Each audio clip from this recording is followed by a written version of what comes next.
ಆದರೆ ವಿಶೇಷವಾಗಿ ಎರಡು ಸಮಸ್ಯೆಗಳು ನಾವು ಏನು ಕಾಣ್ತಾ ಇದ್ದೀವಿ. ಒಂದು ಚಿಕ್ಕಮಗಳೂರಿನಲ್ಲಿ ವಿಶೇಷವಾಗಿ ಮತ್ತು ಉಡುಪಿ ಶಿವಮೊಗ್ಗದಲ್ಲಿ ಇದು ಮಂಗಳೂರು ವಿದ್ಯುತ್ ಸರಬರಾಜು ಕಂಪ್ನಿ ಜ್ಯೂರಿಸ್ಡಿಕ್ಷನ್ನಲ್ಲಿ ಬರ್ತಕ್ಕಂಥದ್ದು.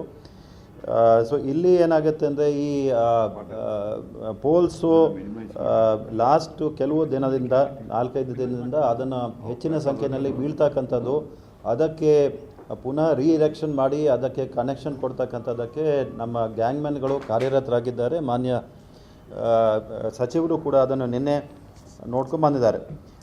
ಅದೇ ರೀತಿಯಲ್ಲಿ ಮೈಸೂರು ಕಂಪ್ನಿ, ಚಾಮುಂಡೇಶ್ವರಿ ಕಂಪ್ನಿ ಜ್ಯೂರಿಸ್ಡಿಕ್ಷನ್ನಲ್ಲಿ ಹಾಸನದಲ್ಲಿ ಸಕಲೇಶಪುರ ವಿಶೇಷವಾಗಿ ಆ ಪ್ರದೇಶದಲ್ಲಿ ಮತ್ತು ಕೊಡಗು ಪ್ರದೇಶದಲ್ಲಿ ಇರ್ತಕ್ಕಂಥದ್ದಲ್ಲಿ ಕೂಡ ಇದೇ ಸಿಮಿಲರ್ ಪ್ರಾಬ್ಲಮ್ ಆಗಿರ್ತಕ್ಕಂಥದ್ದನ್ನು ನಾವು ಕಾಣ್ತಾ ಇದ್ದೀವಿ.